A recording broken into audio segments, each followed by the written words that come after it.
It is now my pleasure to invite Clare Reichenbach, the CEO of the James Beard Foundation, to the stage. Please give her a round of applause, everyone. Thank you so much, Danny. Wonderful to see everybody in our space. It's exciting to have so much energy in the room so early on a Monday morning. Right. So, Clare, I've was saying to Anne how much I admire her. I feel the same way about you. We've been able to work closely together as part of the leadership committee. I can't thank you enough for all you've done for the James Beard Foundation. It's really done so much to elevate all of these issues. So thank you for that. Thank you, Danny. We really cherish this relationship with Food Tank. I feel ideologically we're so aligned, and these issues are so systemic that we all need to join forces to amplify the work that's needed. So thank you. One of the things, Clare, that I admire so much about JBF is that you work so closely with chefs and farmers, but you help chefs become advocates in their own communities. And I'm not sure if everyone is aware about the chef boot camps that JBF runs. Could you talk a little bit about them? Yeah, and just to echo some of the framing here in terms of the urgency and the hope, the impact of climate change, it's not hyperbolic to say it's threatening the viability of the independent restaurant industry and the broader ecosystem that it supports. But we're hopeful, and we know that restaurateurs and chefs are a very important part of that solution. Right. So we have been a leading voice and force in terms of chef advocacy for over 12 years now as well. We can talk a bit more about that. But we recognize that chefs and restaurateurs have real agency and real influence in this space. If you think about it, chefs sit at a very interesting and powerful nexus in society. Within the restaurant, they connect the farmer, the producers, the distributors, to the diner, to the consumer, to legislators, right, and to the media. They're a trusted voice. They are literal tastemakers. They can shape people's taste. So they sit at that powerful nexus, and we think they have a voice that we can help harness.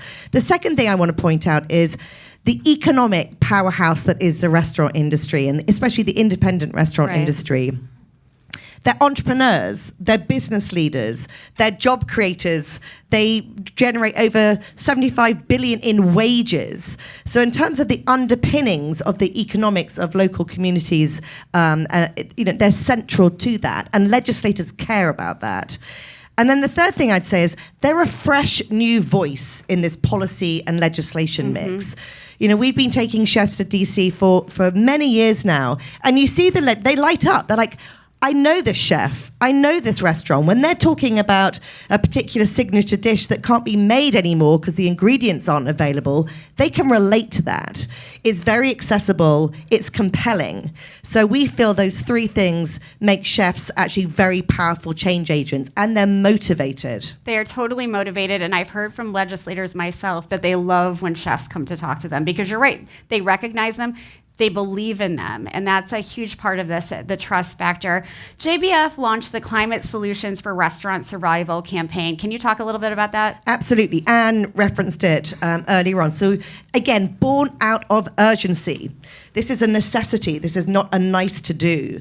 We can see the very real impact downstream on restaurants, both in terms of the availability of ingredients, the price fluctuations of ingredients, and then operational challenges. With heat waves, floods, droughts, power outages, it's really bloody hard to run a restaurant. Right. So both those things have really brought this to a bit of a crescendo point. So in February, we launched a campaign really designed to unite and mobilize chefs, restaurateurs, and farmers to raise awareness, to tell these stories, to bring what's happening to life with our legislators at a federal level, all the way down to the local level. Educate them about what's going on, educate them around the economic impact, as well as the social and cultural, and really galvanize policy change to mitigate this catastrophe around climate. And I think that's something we learned during the pandemic, how big a part restaurants are of communities. And when we lose them, we lose so much of our sort of community interaction. And it's so important to make sure that they are not only addressing climate change, but they are, keeping communities going as well. I just think that's central. You're so right, Danny. I think that was thrown into such sharp relief during COVID, when our beloved restaurants closed. You're like, oh my God, I hadn't appreciated how much of a lifeblood these these places represent in terms of gathering, whether it's to celebrate, to commiserate, to nourish, to take time away. They are central. They're also such an expression of the cultural diversity and richness of this country. And so socially and culturally, as well as economically, a vital element of our world.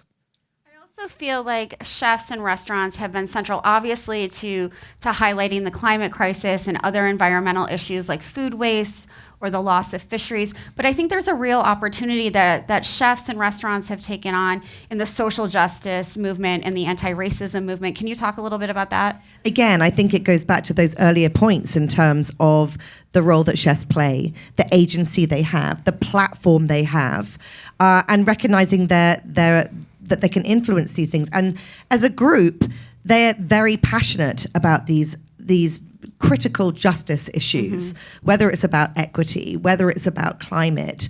They're at the coalface of so much of this. I mean, the restaurant industry is it's defined by its diversity, for sure, but not by its equity. And we know that certainly chefs within our community, as I said, they're very personally driven and motivated to use their platform to drive positive change where they can. And it's our job to enable, equip, and support them to do that. And the restaurant environment has changed so dramatically over the years, and there's a real sort of concern about mental health. You don't have chefs throwing frying pans at their a staff anymore. You have a concern about the mental health of both front of house and back of house. We've seen a real cultural shift here from what has been seen as permissive, allowed, and in some regards, kind of the bad boy culture, somewhat celebrated, to actually this is just not on anymore. And again, we're saying restaurants employ, independent restaurants employ 4 million people. This is a massive workforce. So positive change in encouraging, supporting better working environments, better treatment of staff, better benefits, etc., has a real ripple effect on society if you can make those changes there. And we see this next generation of chefs and restaurateurs who really want to be the leaders in that, who are not prepared to put up with those old cultures. And we're talk about hope. We actually see this so often and hear such impassioned, authentic leadership in this area, and recognizing the mental health dimension. And like, people want to come to work, be their best selves, produce the most beautiful dishes. They can only do that if they have that internal ballast. If they're nourished internally as well. JBF launched its first policy platform. I would love to dig into that. And I know we've been talking about policy throughout, but why do that, and why last fall decide to do that? Yeah, thank you, Danny. So again, we've been in the training of chef advocates for over a decade, really wanting to ensure that our community is equipped to be positive change makers. We've done it until recently in a fairly agnostic way. So if you're a chef and you really care about wellness in schools, we'll train you, we'll connect you with people who are motivated by a similar cause, and we will be the enabler. We decided to take a stance to say, this is the time to put a stake in the ground, to say these are the policies that we as a foundation are going to get behind actively, not just in a training capacity, but really in lending our brand, our platform, and galvanizing our army of change makers that we've trained over the years around the policies that we really think are going to move the needle, really in terms of the survival and the flourishing of the independent restaurant industry. That's our bullseye. Policies that improve the working conditions and the viability of our community. One thing that I've been impressed by JBF is in really investing in soil health and bringing farmers and chefs together to talk about that. Can you dig into that a little bit more? Why soil health for you? It's so fundamental. In one of the end results we want from this, the Climate Solutions campaign, is to protect the 20 billion that's ring fenced in the Farm Bill to support regenerative, these conservation practices, regenerative farming, crop diversification, more efficient use of water and energy, reduced waste from farms and beyond. And that the health of soil is such a foundational, literally, no pun intended, dimension of all of that.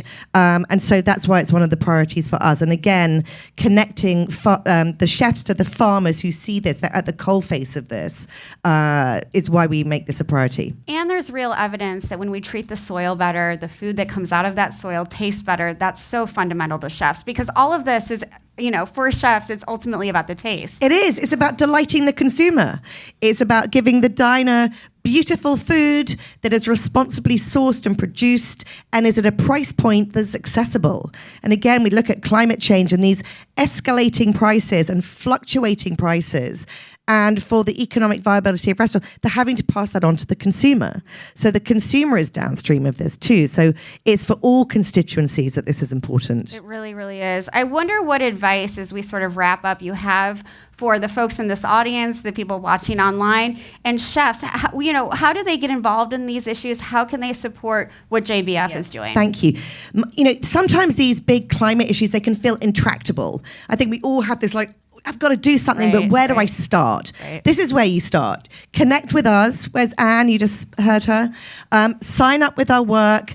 We have very pragmatic actions, toolkits, information about how you can get involved, how you can lend your voice, and how your individual agency can count. So I encourage you to get involved with us. And there are lots of positive changes that we can see coming. 100%. Right, yes. This is.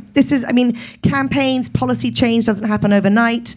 It's systemic. It takes time. We're committed to this for the long haul. But there's some incredibly uplifting and galvanizing stories of positive change that's coming out of this work. So yeah. Can't wait to hear more. Thank you so much, Thank Claire. You, Danny. Please give her a round of applause. Bigger. Thank you. I feel this is going to be a running theme. Thank you so much.